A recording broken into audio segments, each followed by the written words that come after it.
নমস্কার। আজকের গল্প আকবর ও বীরবলের। গল্পের নাম বুদ্ধি খাটিয়ে গণনা। একবার আকবর তার আদালতে একটি প্রশ্ন রেখেছিল যা সবাইকে অবাক করেছিল। রাজসভায় সবাই যখন উত্তর বের করবার চেষ্টা করছিল তখন বীরবল এগিয়ে গিয়ে জানতে চাইলেন কি ব্যাপার, আর তাই তারা বীরবলকে প্রশ্নটি করে জানতে চাইল, শহরে কতগুলো কাক আছে?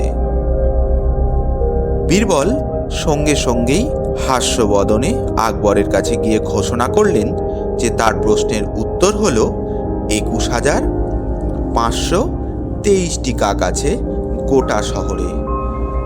যখন সম্রাট জানতে চাইলেন যে বীরবল কিভাবে উত্তর দিতে পারলেন, তখন বীরবল উত্তরে বলেছিলেন, মহারাজ, আপনার লোকেদের কাকের সংখ্যা গণনা করতে বলুন।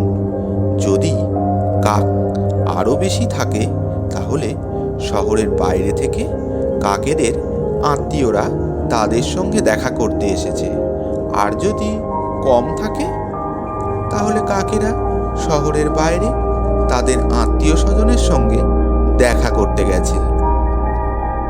উত্তর পেয়ে খুশি হয়ে আকবর বীরবলকে পুরস্কৃত করেছিলেন।